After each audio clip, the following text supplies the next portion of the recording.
Cool. Um, books 9 and 10. Good. Maybe just a little preface about what we've been doing. Yeah. I mean, we've been reading through Plato's Republic, 2 books per week, and just talking about what we've gotten from them. Um, the primary topic is on, justice, exploring the Hmm. definition of that, and then it kind of spreads off into other topics that relate to it. Building this perfect society, exploring how the different kinds of government affect that, um, Hmm. and then this idea of, I guess it's a philosophical idea of the forms and Right. the mathematical and, or I guess what was the actual term?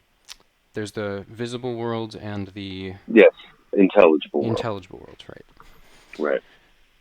Right. So yeah, basically, so Christian and I are working through a number of key political texts from the Western tradition, starting with Plato's Republic.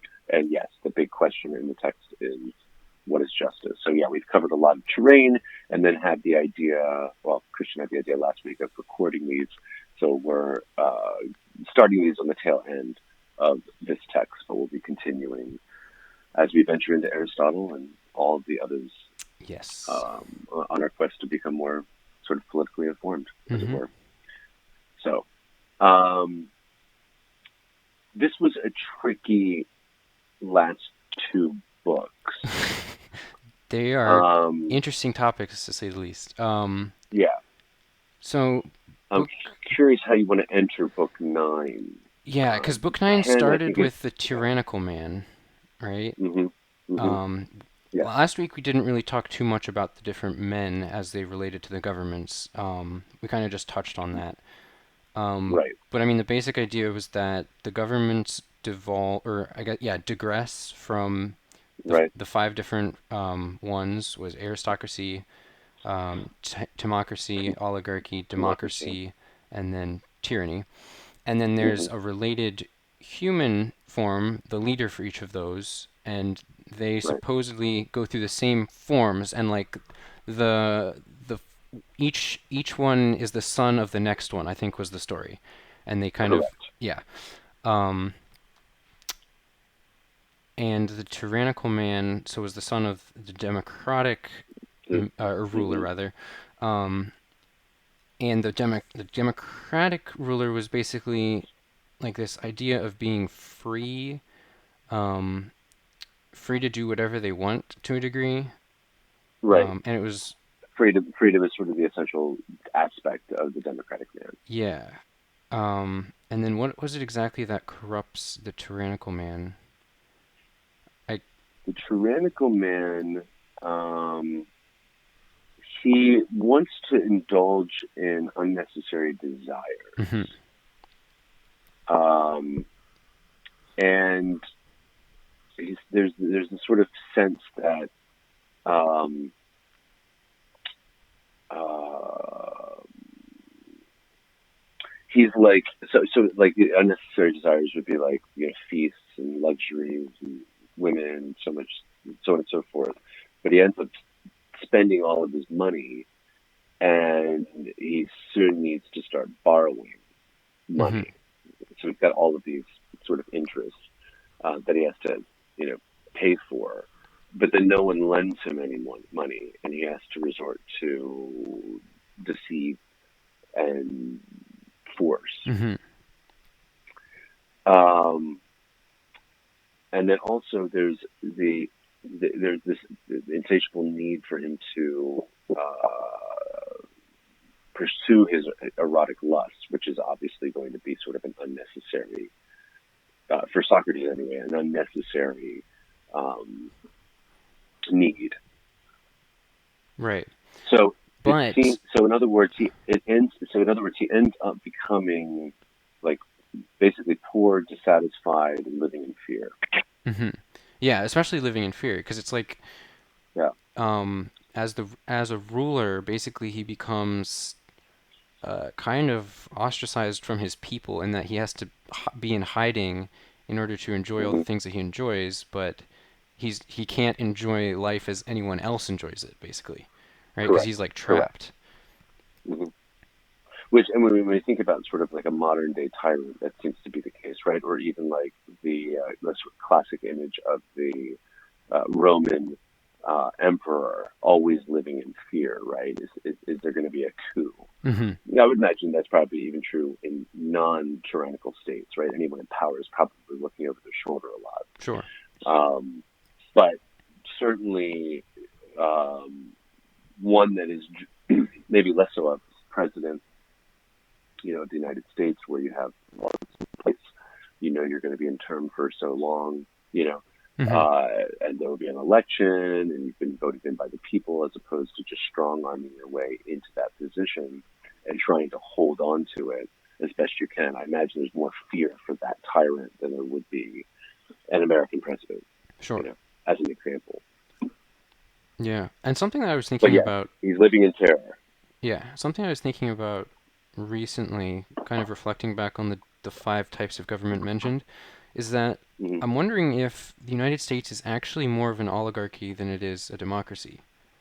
Hmm. I mean, we call it a democratic republic, but like the aspect of the rich are the rulers, I feel like there's something to be said about like, I mean, we were talking about this a little bit before that basically you can't enter the presidency or the government unless you're rich, like just because of how Hmm. it's set Hmm. up. Right. Last week But we were talking yes, about that, right? but what I would say is that maybe what's different is that it's a lot easier for a person to from an economic standpoint, there's a lot more flux in how Hmm. people can go between classes more easily than they would have maybe back in that ancient time. Sure.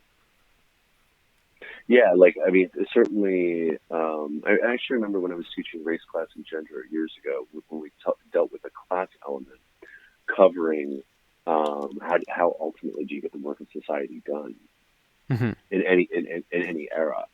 And I remember it was interesting because my reading research showed that in ancient cultures, they sort of broke it down like ancient, medieval, modern. And in ancient cultures, it was pretty much a caste system. So, meaning well, and it was by force.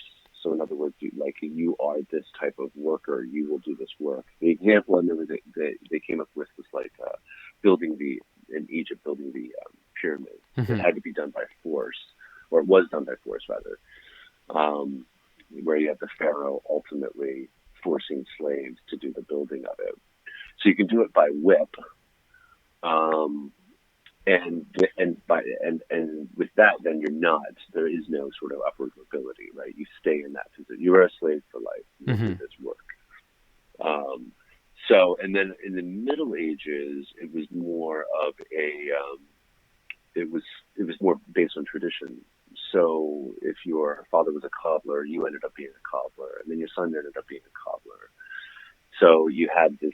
So everything was like all the work of society was done, but it was not based on choice really. It was more based on the tradition that was in place, based on the kind of work your father did. Right. So you're right. In our system, you have more of that mobility. I mean, I would say more, Sure. Yeah. um, but there's still hindrances, right? Definitely. Can do people have money to get the same kind of education that can allow them that upward mobility? Is someone being born and brought up in a poverty-stricken, urban setting and doesn't have the same opportunities as a kid going to prep school in Silver Spring, Maryland? Hmm. So those, like at the face of it, and we have examples, right, of people sort of like pulling themselves up by their bootstraps and going against all odds. But yeah, I think you're right. I think the democratic part, like of our regime, would be of our regime, 2020 Hmm. United States, would be the ability for everyone to vote regardless, right? Not regardless of age, but regardless of gender, class, religion, so on and Hmm. so forth. But then in terms of the those who sort of make it into the government, at least at the the national level, right, the federal level, it does seem like you're going to have, you know, either your own money or be within that system, like the Democratic National Committee or the Republican National Committee. You somehow get in and make your mark, and then if it seems like you have a future, the funding can come in, right? Mm-hmm. Yeah. But an example like, I don't know, like Trump or, I can't think of the New York guy who ran in the primaries. I mean, they were billionaires, right? So Right. they were just able to use their own money to get in. Um, so yeah, I would want to say there's sort of like an oligarchic element, Yeah. right? Mm-hmm. But it's not like pure oligarchy in the sense that it's only ruled by the rich, right? Right. Yeah. Because you find those examples of people sort of slipping in that either don't have their own money, don't come from money, but are somehow able to get it, for campaigning purposes, etc. Mm-hmm.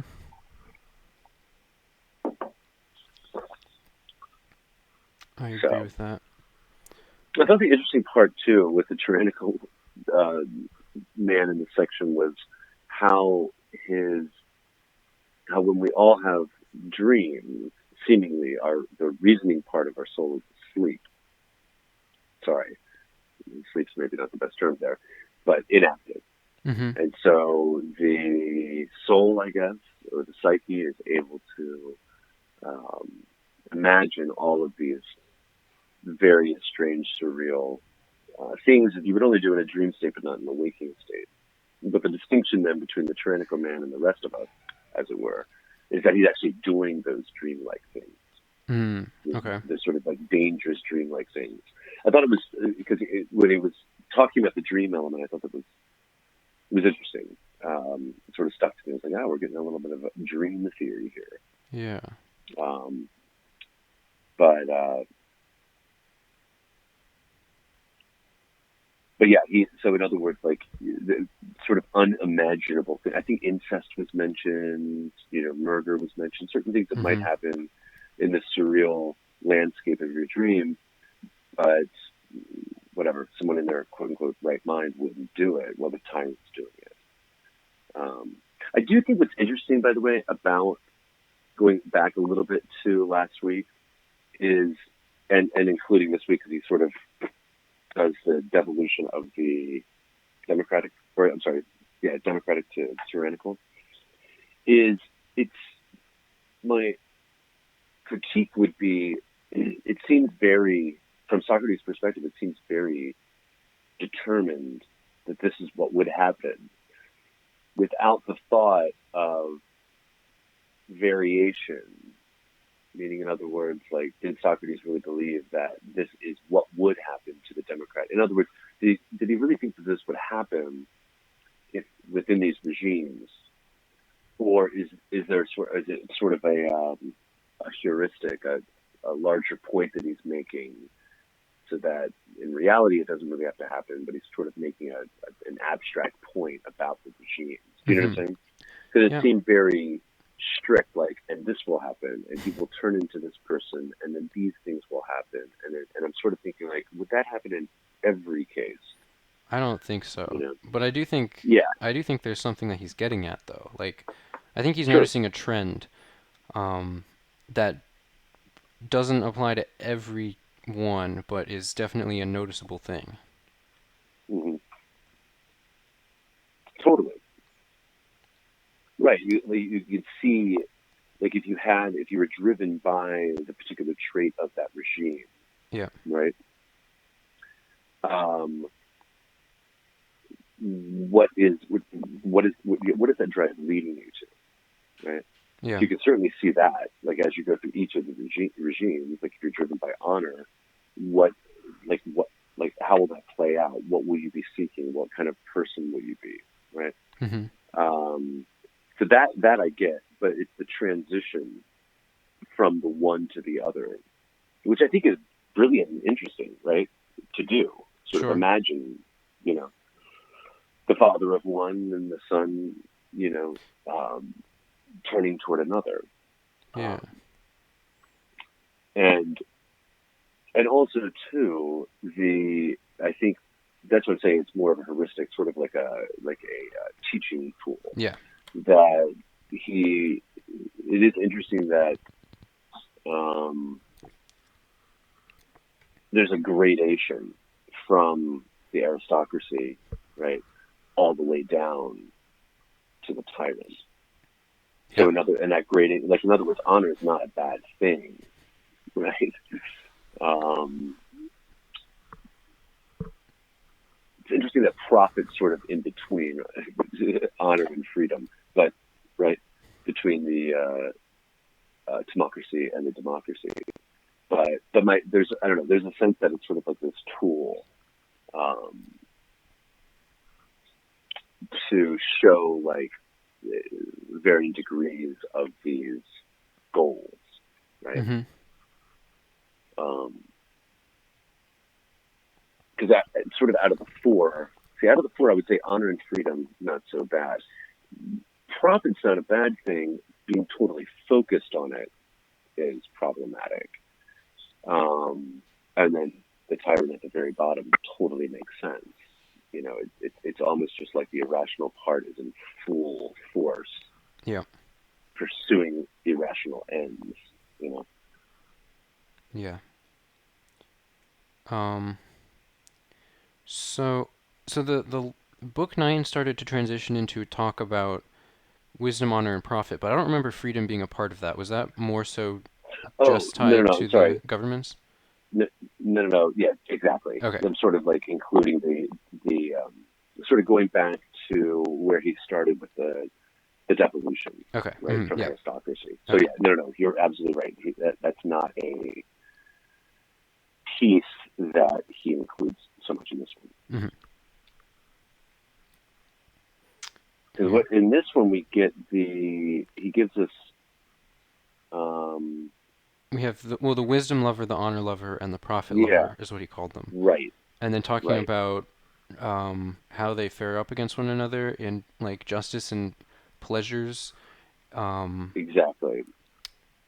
which And the yeah, basic point there is that he's going back to something early on, I guess in book two, about not only what is justice, but also why should one opt for it, yeah, right? mm-hmm. So he's still dealing with he's returning to that question of um, why the just life is the most pleasant in looking at these three. Right. This was an interesting. I mean, I'll let you talk for a bit, but this was sort of an interesting section. Yeah. Um, I mean, I guess in the end, he kind of said like the wisdom lover is kind of gets the benefits of both, the honor lover and the profit lover. Um, Mhm. in that like they have an because the wisdom lover is like a philosopher, like the one like kind of like the philosopher king, I guess. Um, in Mhm. that they are seeking um, the good, which is in the form of the good. Um, so they can have more understanding. Um, whereas like the honor lover is pretty much just seeking honor and validation between other people, and the profit lover is just looking for material things. Mhm. Mhm. Um, But it's only the philosopher that's able. This was an interesting argument because uh, the philosopher has experienced all three, right. right? And because he's the only one of those three types that's experienced all three, is essentially saying, we should privilege the philosopher, Yeah. and what he says about pleasure, you know. Hmm. Um, I mean, it's sort of this is. I mean, it's a bit of. There's one fallacy called argument from authority. So the Okay. Yeah. fallacy works that if someone says it, it's true because they said it and they're in a position of authority. This is not really that per se. I guess this is basically argument from experience. Um, but I thought it was sort of an interesting take. And he's like, well, he's experienced all three, so he would know um, out of the three which is the most which gives the greatest pleasure. Yeah. like sort of period. Like that. It doesn't seem like there was more development than that, Hmm. Yeah. Um, right? Because he's said it, because he's experienced it. Um, but it also seems kind of like it's because he can reason about it. Whereas, like, yeah. if you're fully focused on honor or profit, you're kind of focusing on things that are only in the world that you live in and not kind of looking at it Hmm. from above, from a different perspective. True. True. What was interesting about I mean, yeah. Go. this, like, parts in this chapter, it was talking about um, pleasures and like benefit and like relative benefit, and he gave this analogy of people standing on platforms, one high, one middle, one low, and they Hmm. only could see below them. And the one in the middle Right. saw the one below, and it moved up, and he couldn't tell whether or not he was going down or they were coming up. This kind of, Yeah. Yeah. which is kind of weird because it's like you'd feel like you'd know if they were coming up or going down, Sure. but it makes Sure. sense from the analogy that you wouldn't. Um, but like the idea, I guess. Well, I feel like you'd be able to know whether or not you're becoming more like them or they're becoming more like you, um, Sure. especially in the point of like justice or pleasures. Um, I don't remember exactly what he was applying that to, but I guess he was more so talking about the fact that it is relative. Like they were talking about like the absence of things and the opposites of things.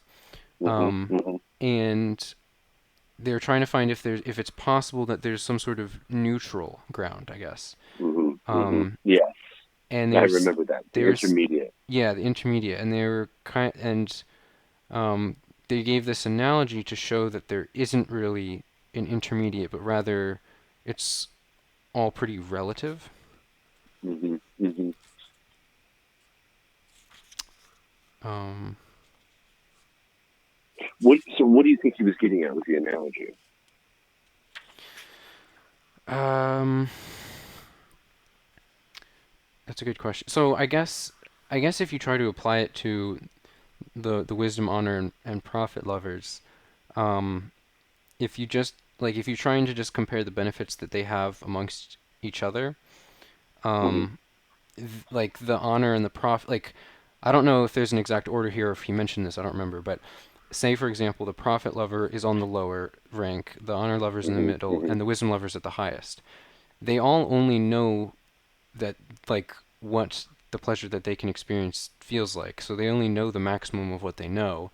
But Hmm. like the honor lover sees like, oh yeah, I know what profit is like, but I'm higher than that, so I'm seeking, you know, validation from people or things like that. When the wisdom lover's like, oh, I can see what those two things like the benefits of those I two gotcha. things, but then I think there's something higher, which is seeking Sure. wisdom. Sure. Um, Yeah. so it's like each of those people might think that they are at their climax or that they're doing Hmm. the things that will benefit them the most, when in Yeah. fact that's not the case. Like there's a hierarchy there, or there's just like opening Yeah. your mind rather. Right. Right. And also too, I mean, added to that, it would seem that the back to just prior to what we were talking about about the philosopher having the experience of the other two, Hmm. that the the goals of the other two in a sense are insatiable, Hmm. right? Whereas one can actually with effort uh, finally grasp the form of the good, right? In other words, it will actually not only is it a higher goal and a higher aim, but it will you can be satisfied by it, Sure. whereas the other one's not, right? I mean, I remember in some documentary somewhere, this one guy was questioning a CEO. It was a lot about money and corporations, and he was like, it was really telling. He was like, he's like, how much is enough money? And he's like, just a little bit more,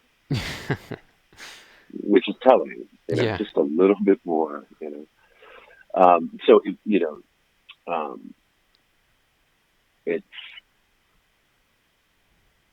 whatever one would have to actually experience the philosopher's quest as Socrates describes it to see if it does in fact satisfy. You know. Hmm. Yeah, it's interesting because I don't. From what we were talking about previously about the forms and stuff, I don't know if I agree that a person can Mm-hmm. know the form of the good. Right. So that's one thing I have contention with. But I mean, I guess Yeah. from his argument, from his point of view, it makes sense. Mm-hmm. It's just, yeah, I guess I don't 100% agree with his idea of the form of the good, or that with the fact that we can Sure. know it in its entirety. Yeah. Yeah. I guess you'd have to, and not to jump to the story of and Hmm. Ken, but you'd have to include that. So, in other words, and also what we talked about from the his other texts that deal with the afterlife. Hmm. That if you look at it as you are, in terms of this is in this lifetime, I am attempting to understand the forms and ultimately the form of the good. Right. There's a limitation of time. There's a limitation, intellectual limitation. Yep.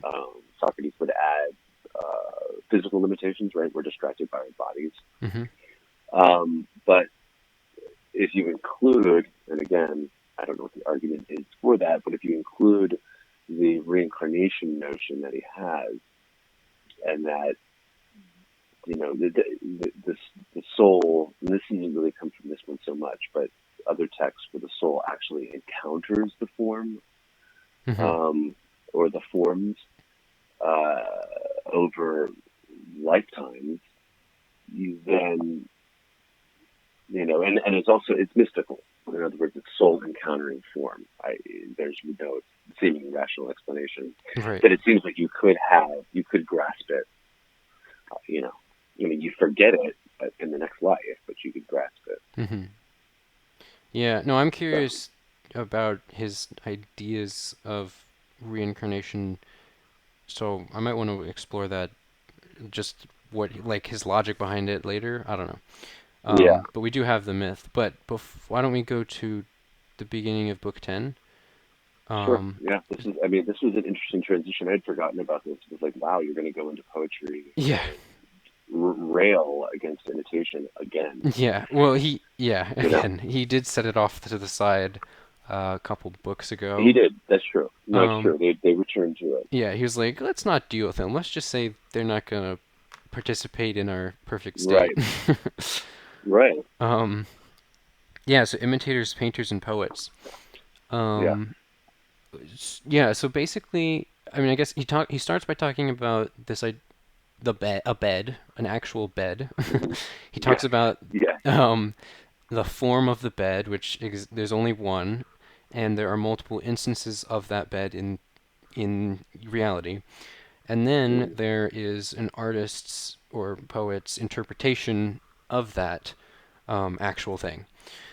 Hmm. Um, so in a sense, we have like the true form or the good form of it, and then we have the real and the Hmm. actual, which is instance in the world, and then we have this Right. image, shadow, or reference of it. And Hmm. like that's all pretty true.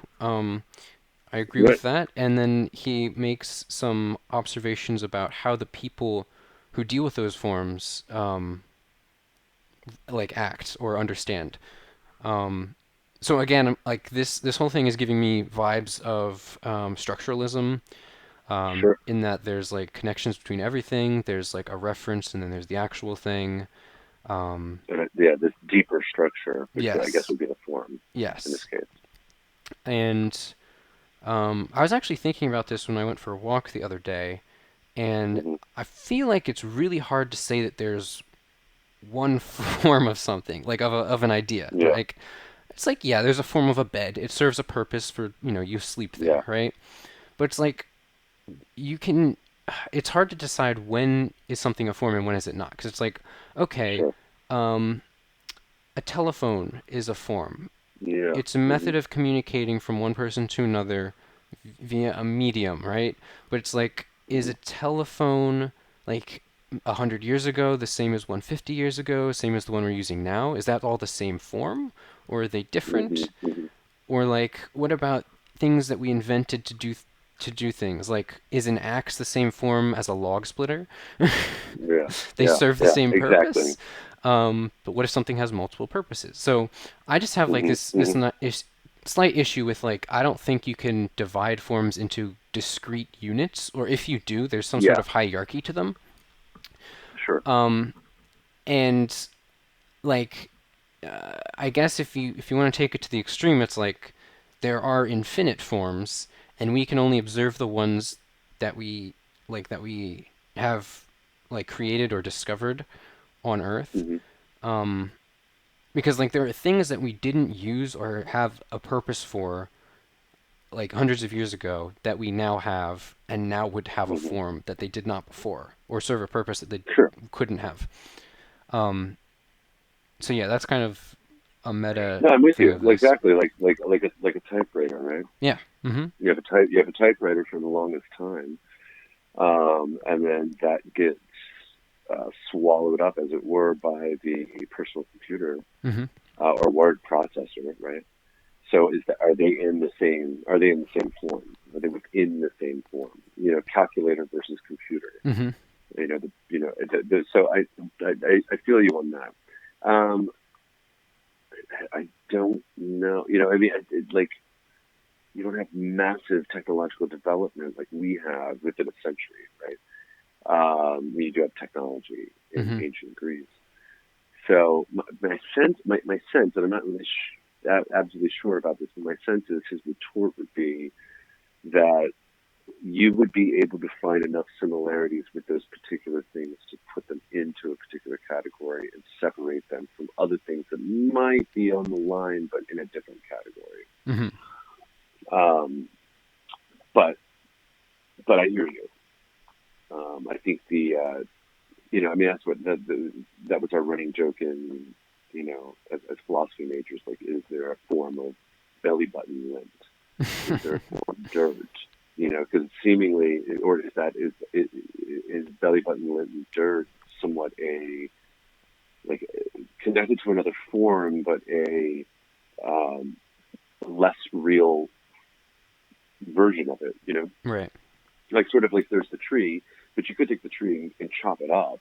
Okay, so it doesn't look like the tree, but you would still say like, well, this was it. It's now removed one step from the actual tree, but it's still it. It's still within that, form. Right. You know, um, Yeah. I mean, but no, I think all those like critiques are valid yeah. when it comes to his notion. I mean, it's just bizarre because like with the world we live in, it's like you can take like it's all just matter in the end. You can Yeah, take it, right. you can morph it and turn it into something else. Sure. And this whole idea of forms or categories is very intellectual. It's very logical, or I don't even know if logical is the right word. It's just all in the mind and it's all interconnected. Um, Hmm. Hmm. because you can just break it up like a structuralism again. It's like you can break it up into Yeah. so many small parts and they're all connected in so many ways. There's so much overlap. It's just I don't know. It's really bizarre to think about. Um, No, agreed. yeah, but so the point that he was trying to make, or the observations he was making, is that there's kind of three different people that deal with the three different forms. There's Sure. like the user, which gets the idea of the true form because that's how they Hmm. intend to use it. There's the maker who Hmm. creates it, and then there's the observer or the artist who is kind of observing it from a distance or recreating it, imitating it. Um, Yep. and they all understand it in different ways. So the user knows Hmm. how if it's good or if it's bad, if it does its purpose. Right. The maker only knows how to create it. They don't know if it's good or bad. They just get the feedback from the user, in his example at least. Hmm. Um, Hmm. and then they can make it better or make it worse with the help of the person who uses it. But also it's like the user doesn't know how to make it, right? Hmm. Um, and then the artist, the poet, the observer, can recreate aspects of it, but only as they can see it. So they don't understand necessarily like how it works, why it was made. They might know Sure. like what it does, um, but from like his point of view, it's like they can basically recreate. an aspect of it. And I like the word aspect because it's like he brought up this point of like you can see a bed from any angle and recreate it from those those angles, Right. and that would be the shadow or image of it. And in the philosophy of language book that I was reading, I need to get back to that, but there was this this idea of aspects, like they're like parts of language that only hint at an aspect of a thing. So it's not like a perfect Mm. reference, right? Like Right. my name Right. isn't a perfect reference to me as a person. And Sure. there are different descriptions of me as a person that you can latch onto that reveal an aspect of me, but you can never, with language, reveal the entire me. Sure. So in that Exactly. sense, language is an imitator, Yeah. Yeah. Yeah. which Oh, is something exactly. interesting that I got from that. No doubt. No doubt. I mean, that goes back to sort of the sort of structural discussion Hmm. about, yeah, the word isn't the thing, Yeah. right? Hmm. It's never the thing. It's nothing sort of like the thing. Um, it's abstract. It's a sound. It's made up of letters versus it's whatever. It's the dog. It's concrete. It's Yeah. fluffy. It's organic. You know. Um, so yeah, I think. I mean, even one of the most traditional definitions of truth deals with that. That truth is. I mean, there are different definitions, but the one that most of us work with on a daily basis is truth as correspondence, which is the idea that and it also ultimately comes down to a statement, right? Hmm. Where a statement, if true, corresponds to the facts. It mirrors them, Hmm. or if you will, imitates them. If it's false, it doesn't mirror or imitate them. You know. Yeah. So I think that's totally on the mark what you're saying. Yeah.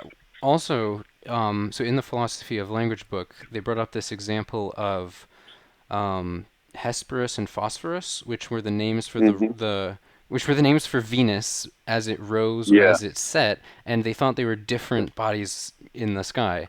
But then they Sure. realized that they were the same body. So essentially, there were two different references, two different words that were referring to the same thing, but they Hmm. didn't think that they Hmm. were originally. And then the fact that once they learned that they learned something like they gained some more knowledge, they gained some truth out of it. This Hmm. connection, Hmm. because both of those words were latching onto one aspect of Venus in that one was rising and one was setting, but they didn't latch Sure. onto the fact that they were both the same thing, which is Yeah. kind of Yeah. interesting. Like Yeah. That's a classic one. you can piece together the references to understand the actual. Exactly. Exactly. And also too, they're both valid references, Hmm. Yep. Yep. right? In other words, the one is rising, the one is setting. The atmosphere looks different, Hmm. for each. Yeah. So you could see, in other words, it at least partially validates that distinction or that difference in references. Yeah. Like if you took a picture or drew a picture of a bed from one angle and another and showed it to someone who's never Hmm. seen a bed, then they might not, they're like, oh, these are two different things. But Yeah, then you could exactly. take a picture in between, or you could show them an actual bed and they'd be like, oh, it's the same thing. Hmm. Hmm. No, you're absolutely right. I think the big sort of takeaway here with the imitation, and I had sort of a comment on this, is that, and a critique, is that basically, to speak for Socrates, then that the further away you are from the form, the further you are away from truth, Sure. Yeah. right? Hmm. And the closer you are, I guess, to a shadow, to use his imagery and language. Um, and so, if poets are in fact doing the work of imitation, right? I mean, he adds some other elements too, that some of the problems with the poets or playwrights, I guess maybe we could include, is that they end up engendering certain negative human traits, right? Hmm. Too much laughter or something like that, too much crying. That's a sort of separate argument, but they're bringing out some of the baser parts of your soul, right? But the imitation one is connects with his metaphysics, that basically yeah, you have a watered down version of the truth. Hmm. So that's gonna be and this is my critique. But if it is the case then that the imitation argument holds, and if it is the case that poets all are doing a work of imitation, then I can see why he's banning them, right? Hmm. But what's interesting is the state of affairs in ancient Greece, which would have been that most of the artwork was representational. Yeah. Do you know what I'm saying? Yeah. So, in other words, you had sculptures of the gods, you had paintings, or on bases of the myths, you had poets slash playwrights writing. I mean, Homer's a big one for him because he comments on them in this section. But it doesn't account for abstract art at all, Hmm. where you're not interested in imitation and representation. Obviously, millennia, you know, before that, or yeah, before that, the rise of modern art.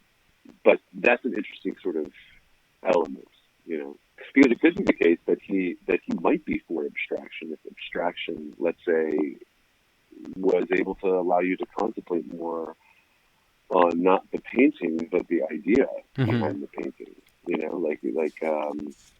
Whatever. If it were the case that there was an abstract piece that was entirely beautiful, but not of anything beautiful, would he be open to that because it's able to lift the soul to contemplate the form of beauty? You know. Right.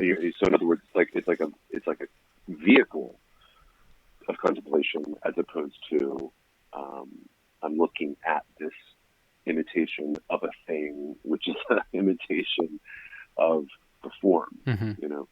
So that popped in my head, and there's no reference point for him because, to my knowledge, there was no abstraction. Hmm. You know, Yeah. um, so we don't have too much time, so we probably should talk about Ur. Yeah. um, So, well, what did you?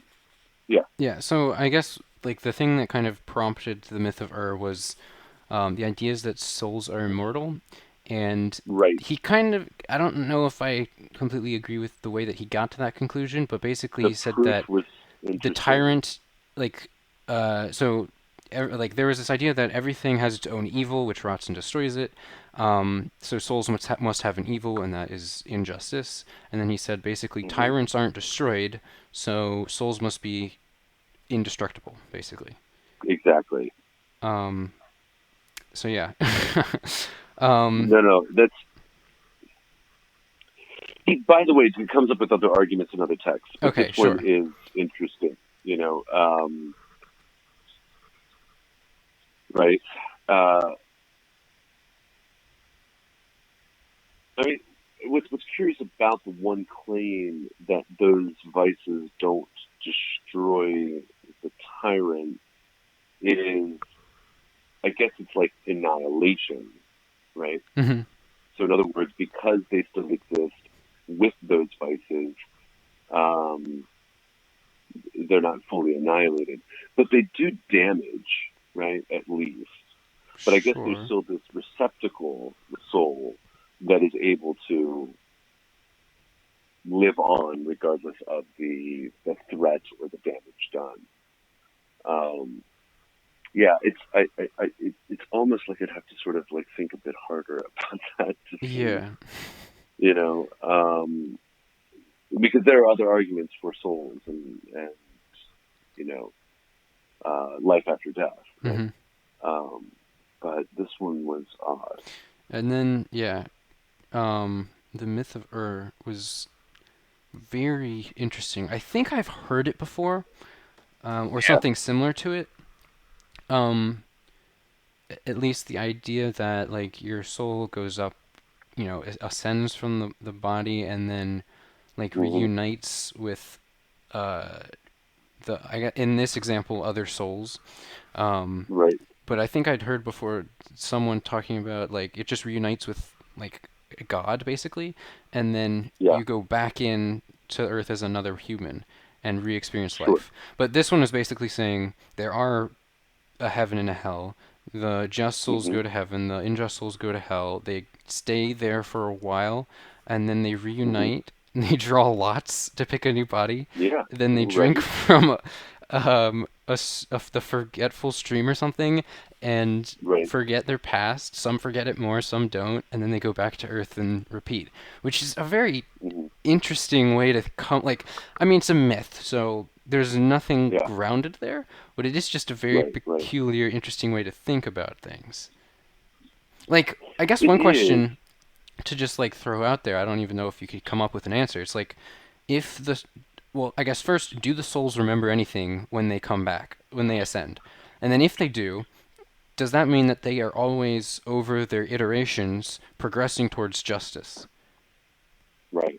Or can they flip flop? Like, Yeah. No. That seems to be a question. mm-hmm,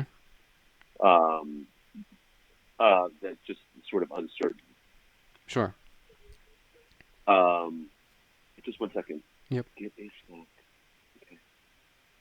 Okay. In other words, is it? Yeah. Right. Right. Like I think the Hindu and Buddhist notion, more Hindu, of reincarnation is the idea that there is this sort of like upward movement, right? Mm-hmm. Although it's karmic, so if it is the case that in one life something happened, whatever, you have this one life, there can be downward movement as well, depending on what you did in that life, Mm-hmm. right? Right. So I think that's sort of the notion. But yeah, this was um, this was an interesting one. I think also on like why is he, other than the talk of the soul, why is he sharing it? Because Right. the he either it's heuristic, so he's trying to use it to illustrate something and doesn't really believe it, or he does really believe it, right? And this is actually what happens. If it's a heuristic, then it raises the question about what's the motivation to being just, right? Because Mm. if you go back to book two, what you have is um, like remember it's like why be just. Not only is there's a question about what is justice, but it's also why be just. And they put them into two categories. One was for its own sake, and for what it brings about, right? Mm-hmm. And this, if it's like in other words, in sharing this, the reader's going to be thinking, or Glaucon and Adimantus are going to be thinking, oh wow, I better pursue justice then, right? Like in other words, there's going to be this afterlife scenario that could be bleak, so I better do the right thing. It's sort of like almost like hell within the Christian scheme Mm-hmm. of discouraging bad behavior, as it were, or encouraging good behavior. Yeah. Um, so I guess what I'm getting at is like what is the purpose? What is Socrates' purpose in sharing this? It's a nice, by the way. Obviously, it's a type of eschatology, so it's a nice sort of like wrap up at Mm-hmm. the end of a book. Yeah. But there, um, or even another way of looking at it, are there particular details in it that we need to see that sort of connect to the larger whole, like regardless of whether or not this afterlife actually exists, Right. Yeah. Um, I mean, it's interesting. So he does talk about there being a God, right? right. Hmm. Who desires, who knows both what injustice are and justice, and who desires justice. Um, Hmm. and then the goal is to not be neglected by him. Um, Hmm. but then there's like, I don't know. It's interesting. Like if you just think about this cycle, and Yeah. it's like if it's just going to keep going, and sometimes you might be on one side and sometimes you might be on the other side. It's kind of like, what's the point? Hmm. Right? Hmm. Like, Right. one life it'll be good, one life it's not. So Sure. if it's just going to keep going, you're going to experience it all in the end. Now, that is to say, it's like if the soul could remember these things, but I don't know. Hmm. Yeah, it's just I don't know if I don't know if even if you take the myth as fact, if it's conclusive. Yeah. No, I agree. Um, yeah, I'm trying to.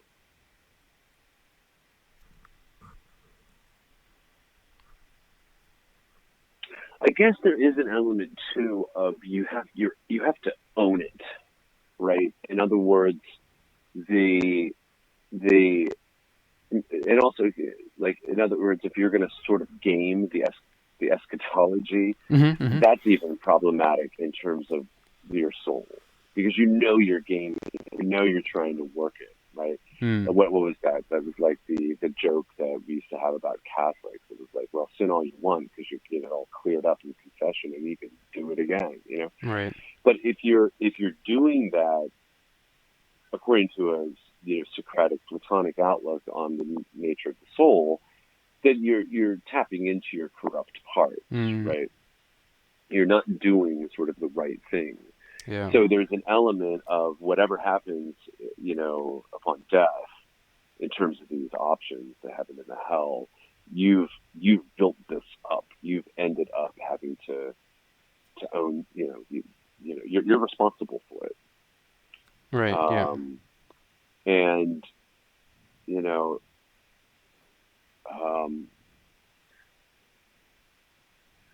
but yeah, I'm just trying to get my head around sort of like the, does he mean it? Is it real? What's the function if it isn't real? Right. Why is it the closer, Why is the close of like the text? just ends with a myth and doesn't try to Yeah, use it or justify it or exactly.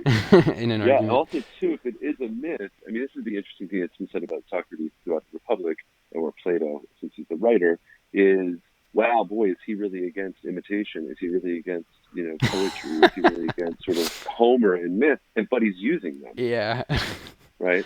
Well, I he mean, wasn't. maybe Was not he against imitation Homer? I so. thought he said he liked Homer for. Well, he does. He's Yeah. torn, Okay. right? Yeah. Yeah. He's torn. No, he does. I think he appreciates the aesthetic, but and then he develops his own myth of the metals. You know, Right. Yep. but it's a noble lie. It's a noble myth because of what it's able to generate. It keeps Mm-hmm. everyone in their places.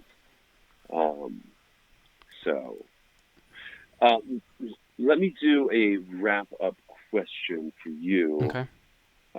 Having read, and by the way, congratulations, but having read this Mammoth book, what's your takeaway, maybe in general, and then what's your takeaway in terms of our big discussion over the next months Mm-hmm. about sort of politics?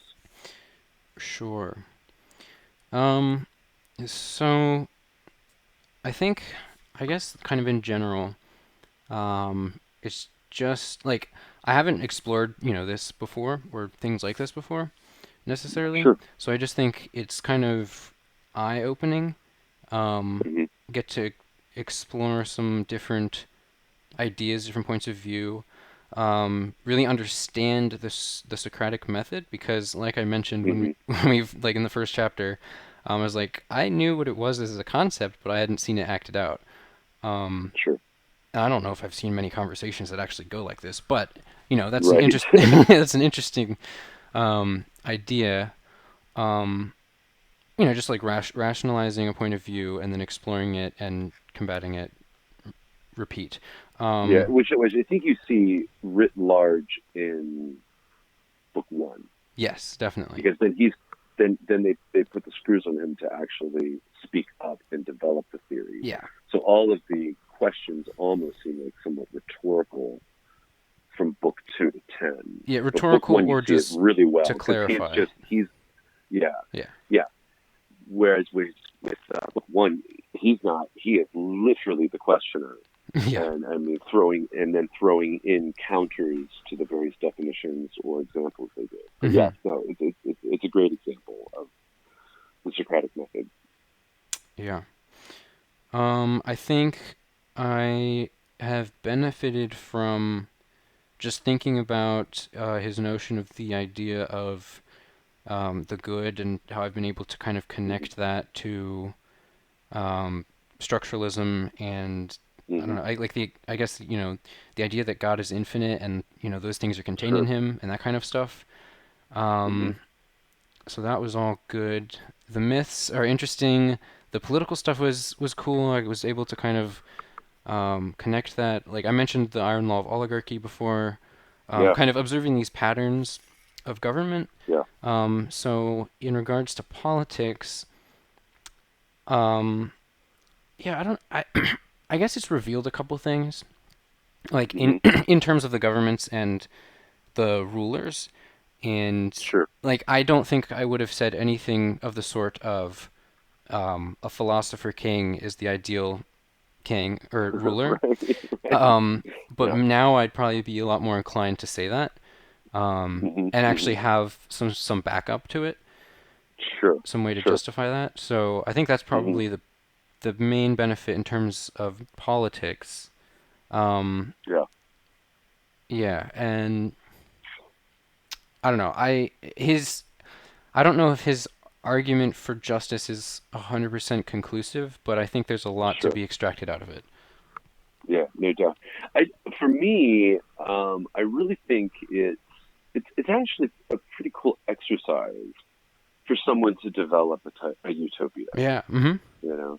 You know. And I think that, and he might challenge me on that term, but he's not here to challenge me. But that's just sort of an interesting intellectual exercise.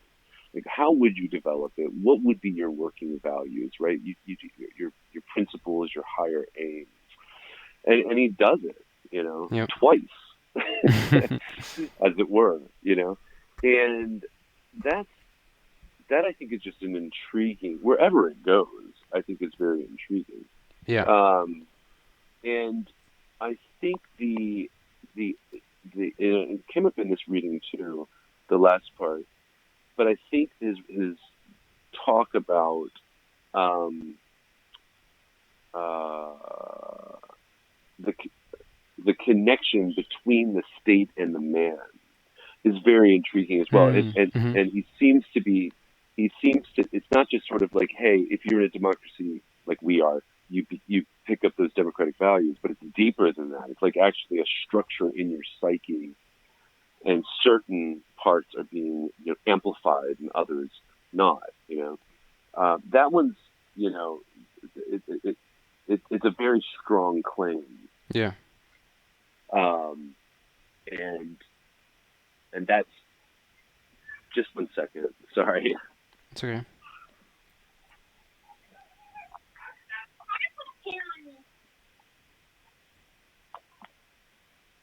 Um, so that like you get the idea that if obviously an individual is within a particular culture, they're going to embody that, but that's not really what he's getting at. That actually, there as there is an oligarchic state, there is an oligarchic man, and you can see this interesting connection and parallel between the parts of the oligarchic state and the parts of the soul. Mm-hmm. It's just intriguing, even if it's not something that you know in the end um, I adopt. But Sure. I think the world making element is very cool, and then striking this analogy between the man and the state. And then I would just say it's good food for thought on the topic of justice, right? Yeah. So, Mm-hmm. like at some point, human beings need to, thinking human beings need to grapple with the concept of justice. As we talked early on about it, this is it's tossed around. It's used in legal documentation. The word is, expressed in the media, etc. What does it mean? Mm-hmm. you know, and or what are its meanings, right? Yeah. If we're not saying there's only one possible. Uh, so yeah, no, and then obviously the discussions with you. Yeah. Yeah. They've been all really So good. I've really enjoyed them. yeah, same, same. I think it's cool to actually do a stretch of reading on a topic, and the politics one I think has come up with you a number of times, and yeah, I mean, I think ever since the Peterson book, right? Yeah, probably. Um, and so, and it's in our face constantly, you know. Yep.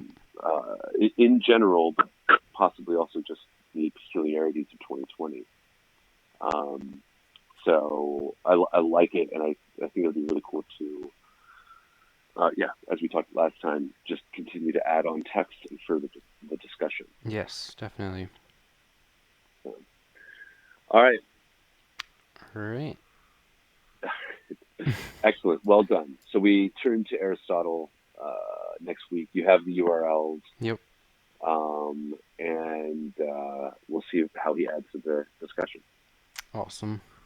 Looking forward to it. Awesome, great, Christian. Love you, man. Love you too. All right, we'll talk. All right. See ya. Bye. Bye.